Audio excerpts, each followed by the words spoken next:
দয়া, আমি তো তোমাকে সর্বস্ব দিয়ে দিয়েছি, এই মন প্রাণ দেহ প্রাণ, আমার মধ্যে আমি কিছু রাখি না। তো এখন আমার শেষের বেলা, আমার তার সময় নাই, কারণ পশ্চিম দিকে চেয়ে দেখি বেলাও বেশি নাই, আমার চলে যাইতে হবে, সময় হয়ে গেছে। তাই তুমি কবে আমাকে আসবে নিতে, এটা যদি তুমি একটু দয়া করে জানিয়ে দিতে। এখন আমার উপায় হবে কি, আমি তো আজ 16 আনা ধন নিয়ে দুনিয়ায় এসেছিলাম, মায়ায় ভুলে সম্পূর্ণ শেষ করে ফেললাম, তাহলে আমার গতি কি হবে? তাই আমার একটি গান,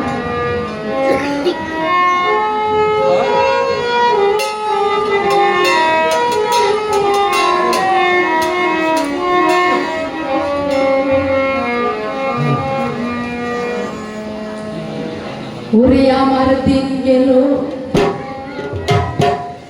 গেল রে বেলা,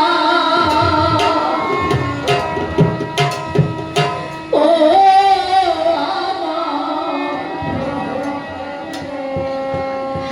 কাল গেল গেল করে খেলা,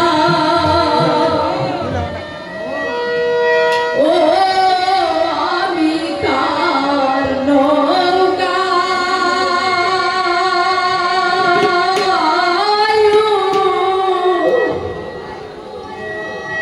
ঠিক করে ভাবি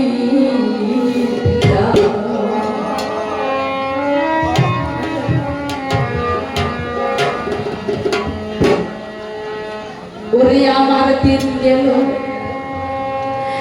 গেল রে বেলা, ও কাল গেল গেল কালে খেলা, ও আমি কার নৌকা,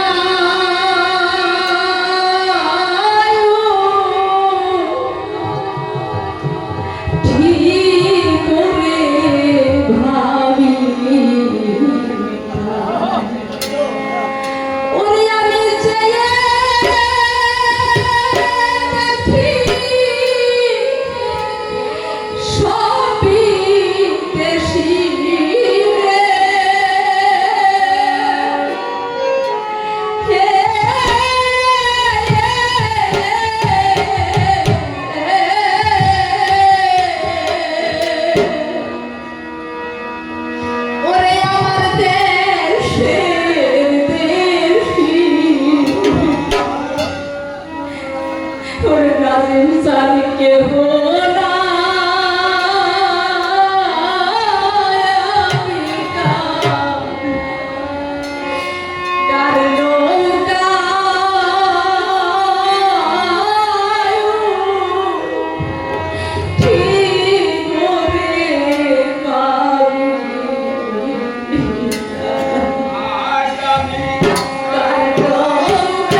পিতা আমি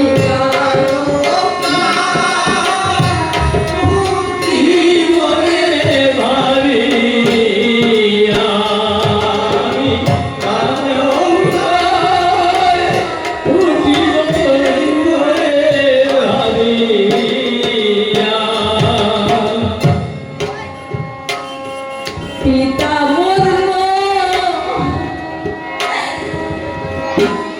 মাহারাম গো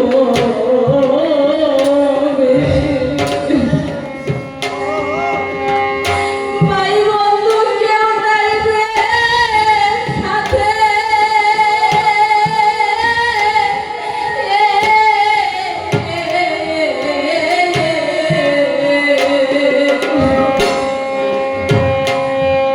একা একা যাইতে হবে রে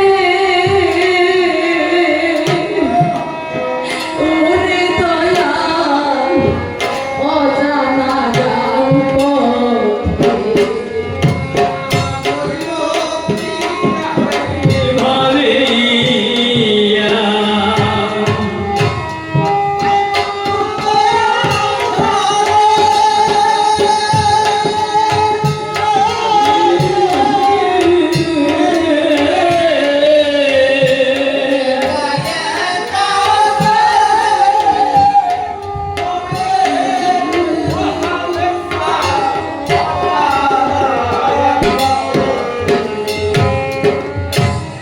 পিতা বলল মাহারাম রে ভাই বন্ধু কেউ নাই রে সাথে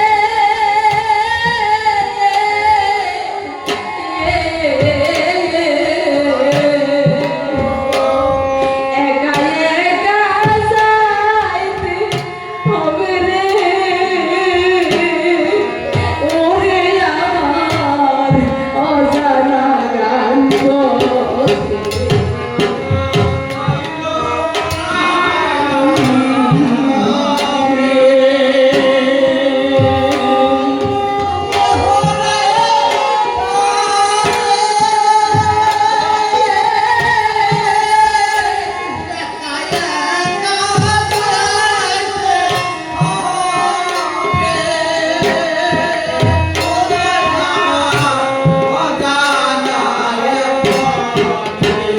ওরে আমি কেমন কইরা যাব পারে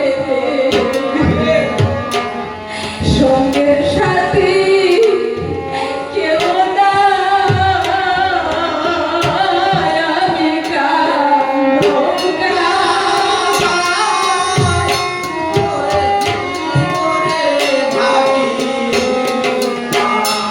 আমি কান্দা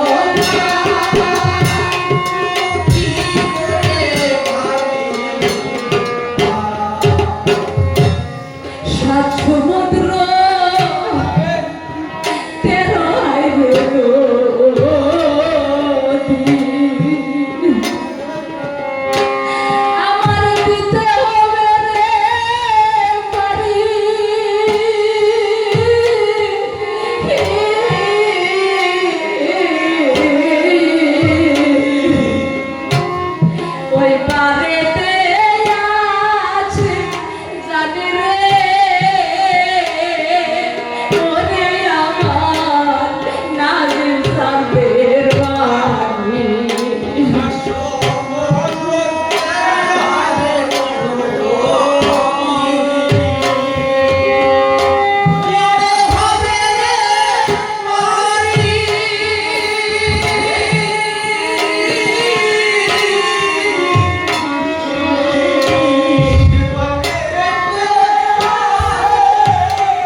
ওই চরণে ভক্তি করিলে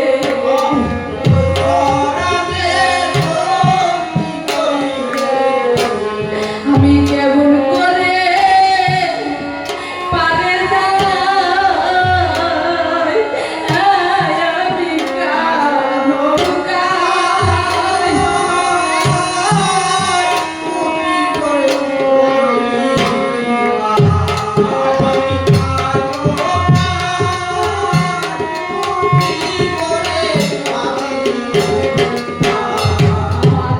দিন গেল গেল রে বেলা ও আমার কাল গেল গেল গানের খেলা ও আমি কানো গাই উঠি মোরে ভাবে নিদান আমি কানো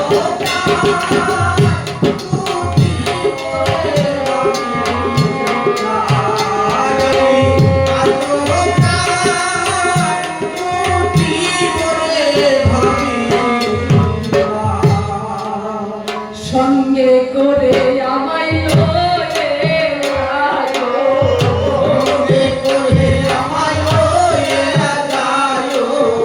সঙ্গে করে আমায় লয়ে আয়ো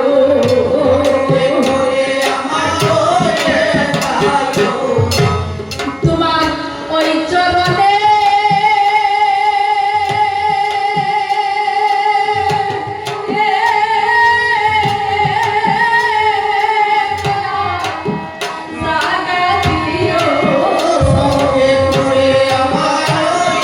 জাগা দিও এর সাথী ছিল যারা সবাই গেছে ভুলে ওরে আমি শুধু মরে রলে মায়া রঙে ভুলে ওই চরণে দিব করি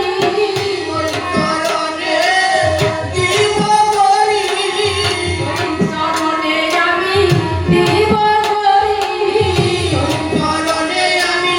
দিব করি ধন্য করবো আমার মানব করি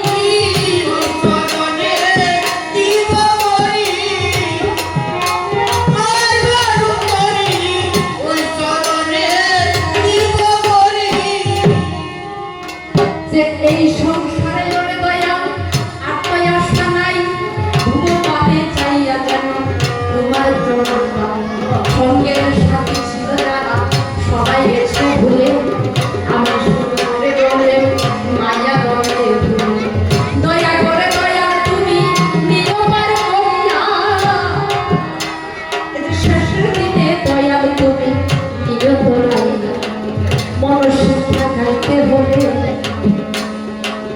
হবে অনেক দেরি একটি ঘটনা দাদা সবাই প্রকাশ করি একদিন আমার দয়াল নবী গৃহে বসা ছিল এমন সময় জিজ্ঞাসা করিতে লাগিল আপনার জন্য বসাই সে মালিক সাই আপনার মতামতের কথাই আল্লাহ জানতে চান এই কথা যখন আমার দয়াল শুনিল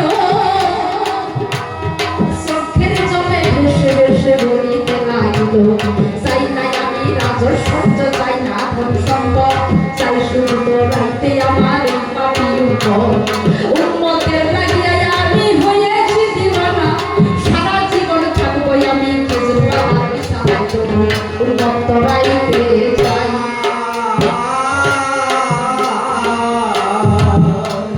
আমার নবী কেমন নবী গো উহুদের জমিনে কাফিরেরা আমার নবীকে অন্যায় ভাবে নির্মম ভাবে মেরে এই দ্বন্দ্ব মোবারক শরীফ করেছিল তাই না বাবা?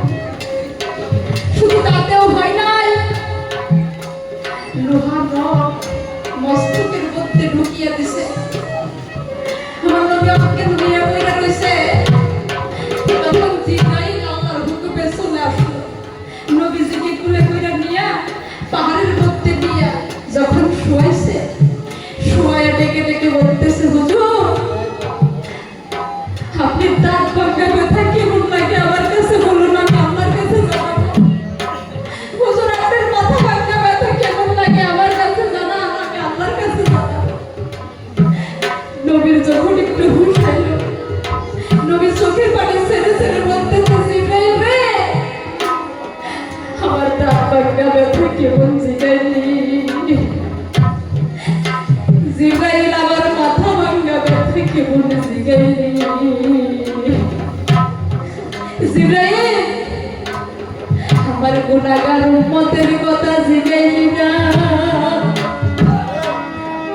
হুজুর আপনার দাঁত থেকে গেছে, আপনার মাথার ভিতর থেকে লোহার রড ঢুকে গেছে, তবু আপনি নিজের ব্যথার কথা ভুলে উম্মতের ব্যথার কথা বলতেছেন। আমার নবী চোখের পানি ছেড়ে ছেড়ে বলতেছে জিব্রাইল রে আমার দাঁত ভাঙা ব্যথার চেয়ে আমার মাথা ভাঙা ব্যথার চেয়ে আমার উম্মতের ব্যথা বেশি।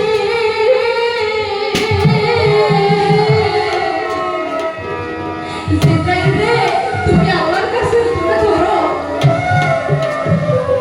আমার উম্মতের যেন আল্লাহর নাজাত দেয়। আমার ব্যথার কথা মনে নাই, আমি উম্মতের ব্যথার কথা বলতেছি। তাই একদিন আমার নবী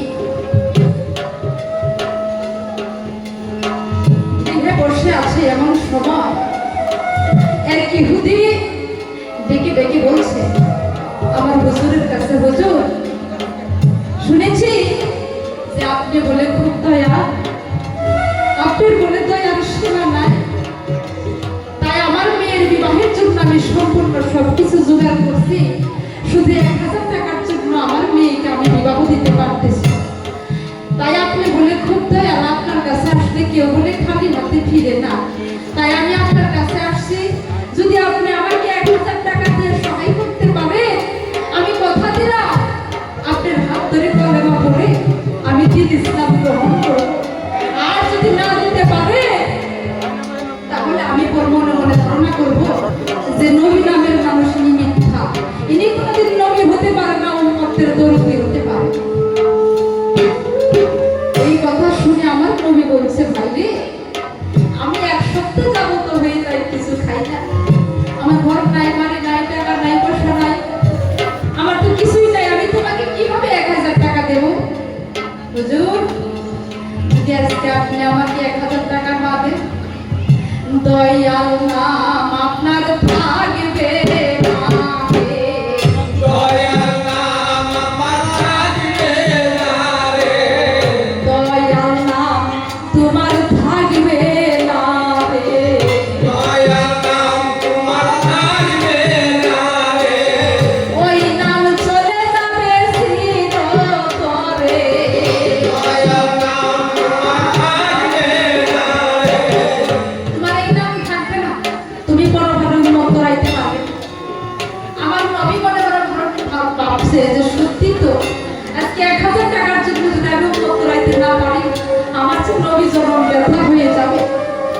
ওই ব্যক্তি বলতেছে হুজুর আপনার কি কোনো লোকজন নাই, কেউ কি আপনাকে 1000 টাকা দিয়ে সহায় করতে পারবে না? এই কথা শোনা মাত্র মনে থেকে আমার ফাতেমার কথা মনে পড়ে গেছে। আমার নবী যদি কোনো কষ্ট পাইতো সঙ্গে সঙ্গে আমার ফাতেমার কথা মনে পড়ে যেত, তার মুখ দেখলেই তার অন্তর জ্বলিয়ে যাইত। তো ঠিক আছে, একজন লোক আছে, কে? সে হলো আমার জগৎ জননী ফাতেমা। চলো যাই। এই তো যখন রওনা হয়ে গেল, দেখে মাত্র বাসার কাছাকাছি পৌঁছে গেছে, দেখি মা ফাতেমা রান্না করে দিয়ে ধোঁয়া উঠতেছে। আমার নবী মনে মনে ভাবছে যে মায়ের বোধহয় কিছু রান্না করতেছে, আমি 1 সপ্তাহ যাবো তবে যাই কিছু খাই না, ও তরকারি খেয়েও আসবো, ওই পাকে 1000 টাকাও নিয়ে আসবো। এই কথা মনে মনে ভেবে যখন বাইরে পৌঁছে গেছে, বাইরে থেকে ফাতেমা ডাক দিছে, ফাতেমাকে ডাক দিছে নবী, ফাতেমা ফাতেমা ঘরের ভিতরে থেকে আওয়াজ দিছে, কে? এসো। এই কথা শুনে আমার নবী আতঙ্কিত হয়ে গেছে। ভাই মা, যে মেয়ে আমার নাম শুনলে থাকতে পারতো না, আর সেই মেয়ে আজকে আমার বাড়ির ভিতরে দর করতেছে, মানা কাকি। এই কথা মনে ভাবতে ভাবতে ফাতেমা বাড়ির ভিতর থেকে আওয়াজ দিছে, বাবা গো তুমি কিন্তু মনে দুঃখ পাইও না, কারণ আমি যে পরিবেশে আছি আমি তোমার সম্মুখে যাইতে পারবো না, কারণ আমার পরনে একটা ভালো বস্ত্র না।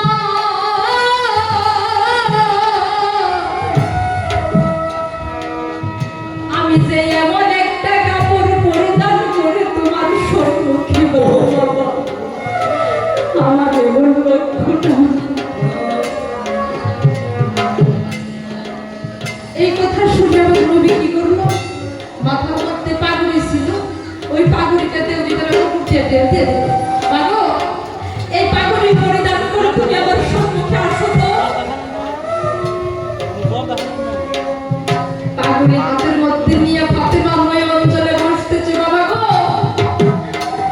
তোমার পায়ের পরশে আল্লাহর আরশ ভগ্ন হয়ে যায়। আজকে তোমার পাগড়ি পরিধান করলে বাবা আমারে আল্লাহ মাফ করবেন না হাসরের বেলা। আমার নবী বলতেছে, ফাতেমা রে তোরা সবাই যদি আমাকে নবী নবী ভাবিস, আমার কে রে সন্তান বলে আপন করে নেবে, তুই আমার মা, আমার পাগড়ি পরিধান করে কিচ্ছু হবে না, পাগড়ি পরিধান করে আমার সম্মুখে আসো। পাগড়ি পরিধান কইরা দৌড়িয়া বাবার কাছে গেছে, দেখে বাবার চন্দ্রবদন মলিন হয়ে গেছে। এই সংসারে যার মেয়ে আছে গো, যদি বাবার কোনো কারণে মন মেজাজ ভালো না থাকে, বিশ্ব জগতে কেউ বুঝতে না পারলেও মায়ের পরে মেয়ে কিন্তু বুঝতে পারে, তাই না গো বাবা?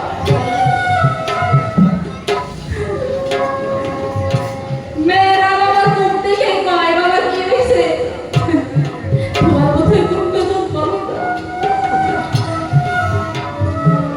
এটা আমার নবীর কাছ থেকে আসছে। আমার ফাতেমা বলছে, বাবা তোমার চন্দ্র মতন যেন কেমন মলিন হয়ে গেছে, কি হয়েছে? মারে কথা মনে হবে, খিদার জ্বালা সহ্য হয় না, এক সপ্তাহ যাবত ভেজে কিছু খাইতে, তোমার রান্না করে দিয়ে ধোঁয়া উঠলো, বোধহয় কিছু রান্না করছে, আমারে কিছু খাইতে দাও না। ফাতেমা কয়, না আমি তো রান্না করি নাই। কয়, মারে তোর না রান্না করে দিয়ে ধোঁয়া উঠলো, আমি দেখলাম। কয়, বাবা গো এই কথা শুনলে তুমি ঠিক থাকতে পারো। আমার হাসান হুসাইন এক সপ্তাহ যাবত হয়ে যায় কিছু খাই না, ছোট ছোট সন্তানরা যখন আমার কাছে এসে করে, কান্না বাবা খিদার জ্বালা সহ্য হয় না, কিছু খাইতে দাও না। আমার মা, আমি তো মা, মা হয়ে সহ্য করতে পারি না, তাই ওদেরকে সান্ত্বনা দেওয়ার জন্য কি করি জানো, এক সপ্তাহ ধরে খালি পাতিলের মধ্যে কিছু পানি দিয়ে তাই জাল করে আর কই একটু খেলে আসো, এই তো খানা তৈরি হয়ে গেছে। এমন কইরা কইরা বাবা এক সপ্তাহ চলে গেছে, ওরা কিছু খায় না। এই কথা শুনে আমার নবী ভাবছে, জাল করে এক সপ্তাহ হয়ে যায় কিছু খায় না, সে কিভাবে 1000 টাকা দেবে? ফিরাতে শুনে যাইতেছে, এমন সময় পিছন দিক থেকে আমার মেয়ে ডাক দিছে, বাবা গো তোমার মনের কথা কিন্তু আমার কাছে তুমি কর না, তুমি বিশ্ব জগতের সবাইকে ফাঁকি দিতে পারো, কিন্তু ফাতেমারে ফাঁকি দিতে পারো না।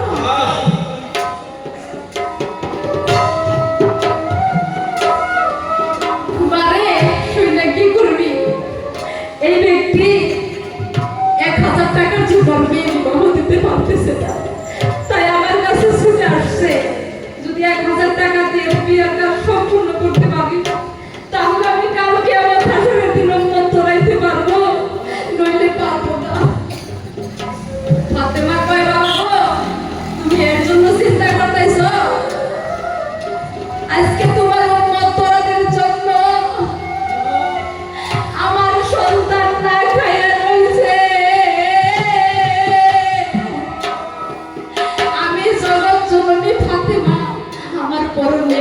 ভালো কাপড় নাই। কেন? শুধু তোমার উম্মত পূরণের জন্যই তো। আল্লাহর কাছে যদি চাইতাম সব কিছু দিত, কিন্তু চাই নাই তোমার উম্মতের জন্য। 1000 টাকার জন্য তুমি এই উম্মত পূরাইতে পারবে না, এই আমি ফাতেমা সহ্য করব না। তুমি এখানে বসো, আমি টাকা নিয়ে আসবো। আমার নবীকে বাসর করতে বসাইয়া রাইখা ঘরে গেছে। আলীর কাছে ডেকে ডেকে বলছে, স্বামী গো, বাবা যে এই কারণে যে উম্মত পূরাইতে পারবে না। হযরত আলী আমার নবীর এমন ভক্ত, আমার নবীর জন্য সব কিছু দিয়ে দিয়েছে। বলছে, ফাতেমা চিন্তা করো না, তুমি এক কাজ করো, এই সন্তান যদি আমার ছেলেগুলো দুইটাকে সাজিয়ে দাও, আমি এক বাড়িতে দাওয়াত খাইতে নিয়ে যাব, ওই পাকে যে প্রকারে হোক 1000 টাকা নিয়েই আসবো, তুমি চিন্তা করো না। হাসান হোসেন রে যখন গোসল খানায় নিয়ে গেছে, মাগো সন্তানের যদি কোনো বিপদ দেখা দেয় এই বিশ্ব জগতে, কার কলিজায় আগে যাবে গো? মা, তাই না? সন্তানের যদি কোনো বিপদ দেখা দেয় মার কলিজায় আগে। যখন গোসল খানায় নিয়ে গেছে, পানি যখন মাথার মধ্যে দিতেছে, হাতের মধ্যে পানি ওঠে না। আমার জগৎজননী ফাতেমা বলতেছে, হাসান হোসেন রে, প্রত্যেকদিন তোদেরকে গোসল করাই, আজকে জানো কেন আমার হাতে পানি ওঠে না? আল্লাহ যে কি করবে আমি তো কিছুই বুঝতেছি না।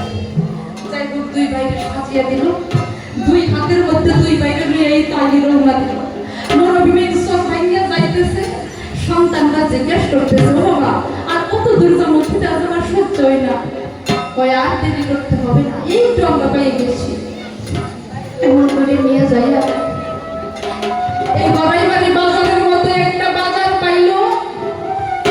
সেই বাজারে নিয়ে গেছে, দেখি একটা ইহুদি কেবল দোকান বন্ধ করতেছে। যেই মাত্র দোকান বন্ধ করতেছে, দেখছো আমি যে হযরত আমি পাও জমিয়ে ধরছে, ও ভাই দোকান বন্ধ করো না।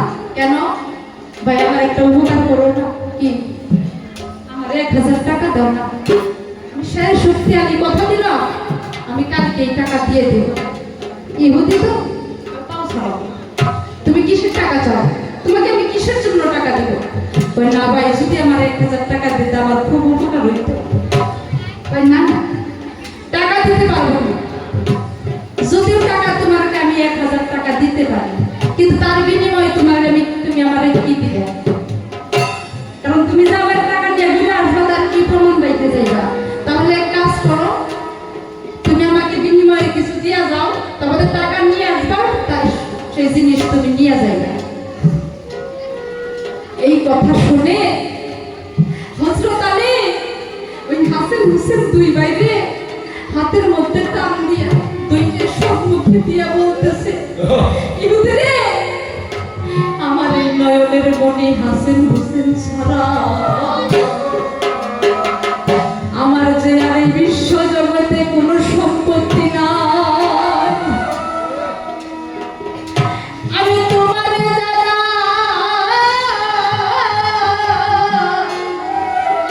এই আমার দুই কলিজার টুকরাকে রেখে তুমি আমাকে 1000 টাকা দেওয়া চাই।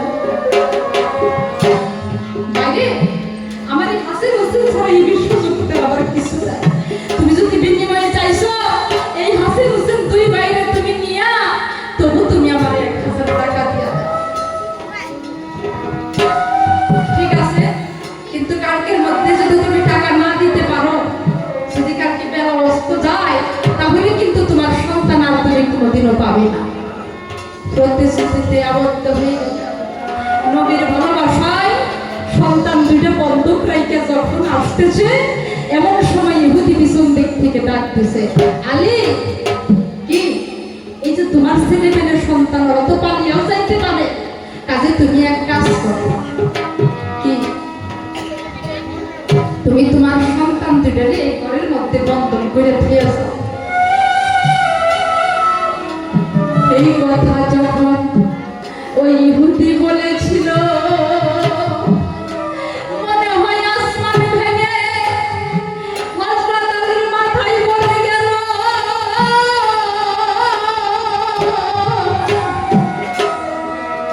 বাবা, কি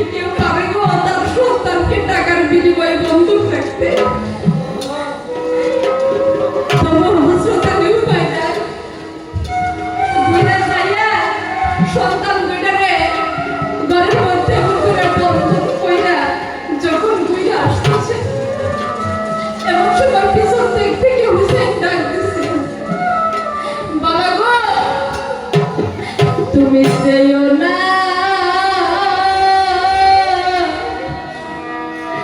আমারে তুইয়া যাইও না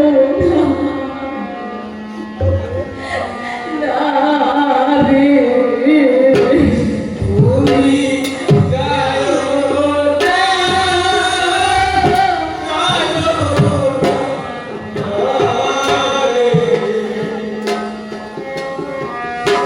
আমি ছোট ভাই হইয়া বড় ভাইয়ের কষ্ট বাবা সইতে তোমার ওনারে তুমি যাও না,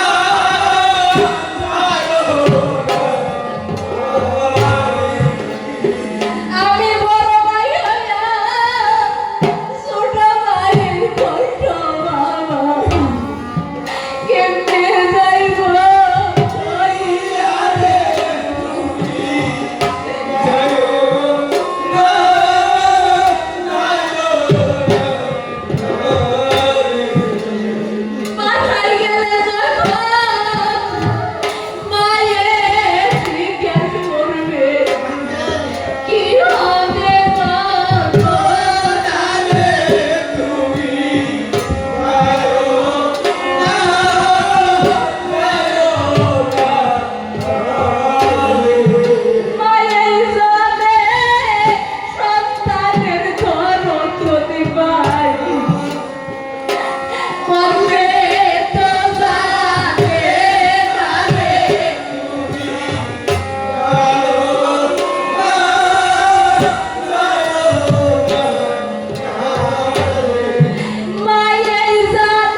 কেউ মধুর ডাকে দাদা যার গেছে হারাইয়া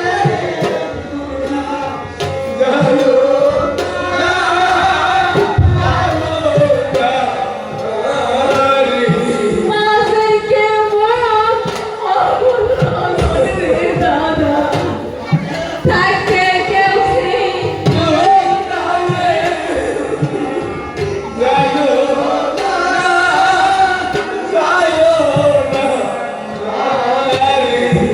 মাঝে কেউ অমূল্য ধন গো থাকতে কেউ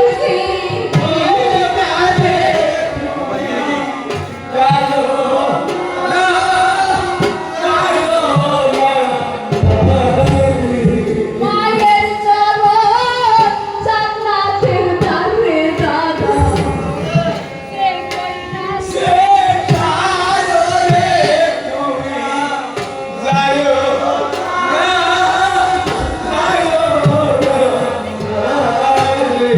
স্বার্থ ছাড়া ভালোবাসে দাদা জনম দুঃখী মা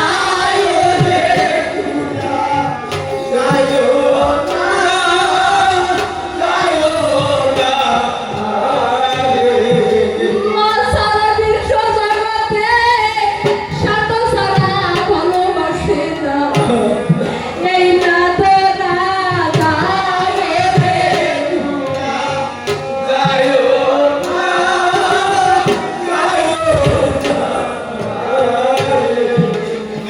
দেখবে গান শুনে যখন বসে যদি কারো মা বেঁচে আছে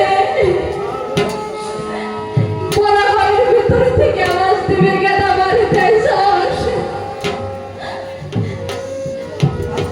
আর যার মা মরে গেছে গো বড় ঘরের দরজা বন্ধ হইয়াই গেছে চিরদিনের লাগি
আমি দেখি আসো সারা সারা থাকো কারা থায়ো রে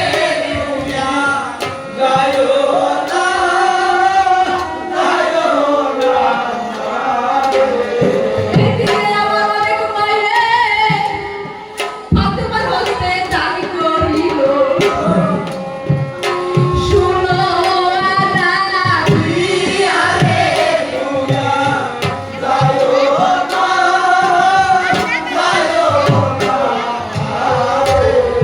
এদিকে আমার অনেক মায় 10 টাকা দান করেছে নয়ন চোরাইয়া রে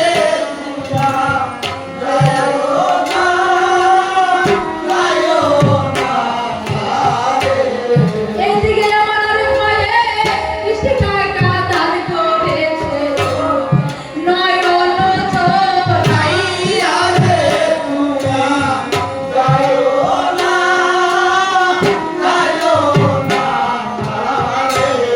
নবী প্রেমিক যারা যারা সবাই এসে দান করলো তারা পাগল হইয়া রে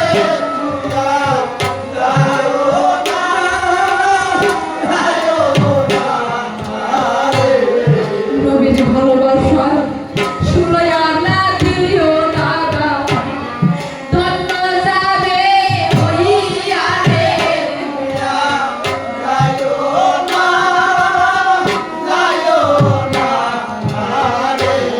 তোমরা মনে করবে এই টাকা নিয়ে নাজির সরকারের মেয়ে খাইব বাবা গো সত্যি আমি টাকা নিয়ে খাইব কিন্তু তোমরা যে নয়ন জড়াইয়া দান করতেছ এই টাকা পরপারে জমা থাকবে যাবে ধন্য হইয়া রে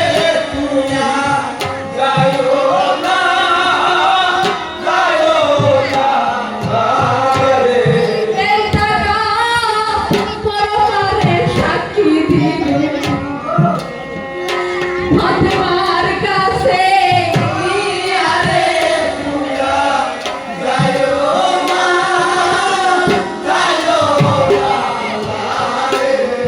এদিকে আমার এক মায়ের পাগল 100 টাকা দান করেছে নয়ন জড়াইয়া রে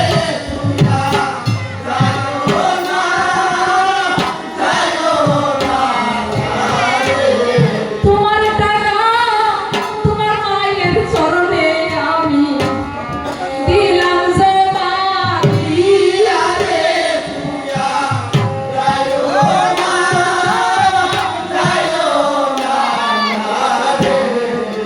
এদিকে আমার অনেক আদরণী আছে আমি যাই তাদের কাছে যাবে ধন্য হইয়া রে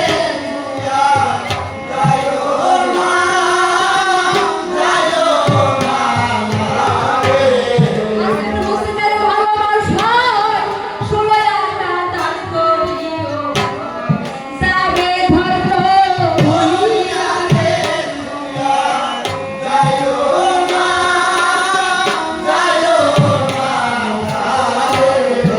যারা যারা মায়ের অঞ্চলে টাকা দিছে ওই টাকা নিয়া আমার খাতুনি যখন ফাতেমা ইহুদির বাড়িতে যাইতেছে এমন সময় আমার নবী ডেকে ডেকে বলছে ফাতেমা রে কই যাস বাবা গো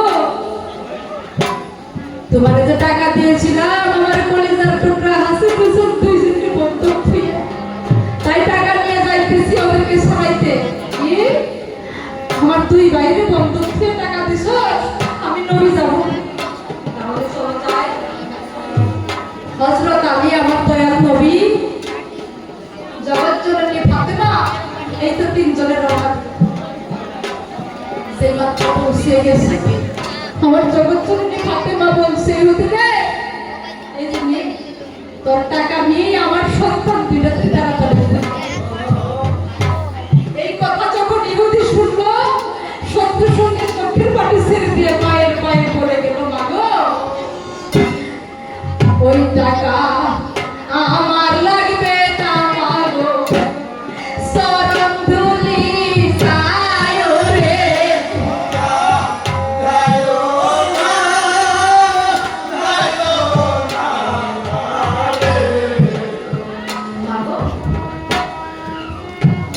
টাকা আমি চাই না, কারণ যখন আমি হযরত আলী হাসান হুসাইনকে দেখছি তখন আমি মনে মনে ভাবছি যে আমার নবীরে ফাতেমারে আর হযরত আলী হাসান হুসাইন এই পাকপাক যত যদি আমি পাইবার চাই তাহলে আজকে হাসান হুসাইনকে কৌশল করে রাখতে হবে। যদি না রাখি তাহলে তো আমি জগৎজননী ফাতেমাকে পাবো না, আমি নবীরে দেখবো না। তাই আমি সেই কৌশল করে হাসান হুসাইনকে দুই বাড়িকে রেখে দিয়েছি। তাই মাগো হাসান হুসাইনের টানে আমার দয়া রাখি নবী, জগৎজননী ফাতেমা যে পারে কান্নার সেও আমার বাড়িতে এসে পৌঁছে গেছে। মাগো ওই টাকা আমি চাই না। হুজুর আপনি এক কাজ করেন কি, আপনার ওই হাতটা বাড়িয়ে দেন। যখন আমার দয়াল নবী হাত বাড়িয়ে দিল ইহুদি তখন ওই হাতে হাত লাগাইয়া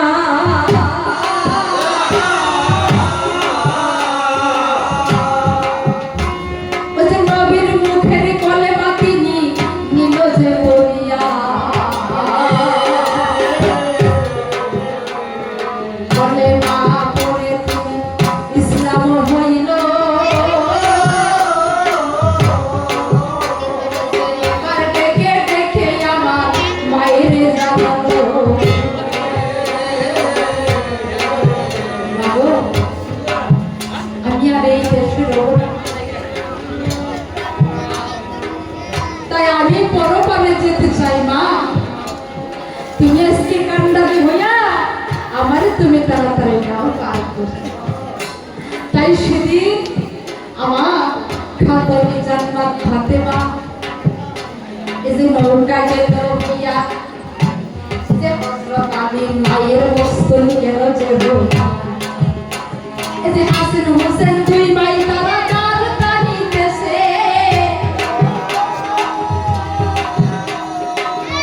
এই যে দয়াল নবী ভাবের গোল তিনি টানিতেছে, এই ভাবেতে ইহুদি থেকে গেল পার হইয়া, এই যে ইহুদির জীবন দাদা গেল ধন্য হইয়া, কথা দিলাম যে বলিয়া।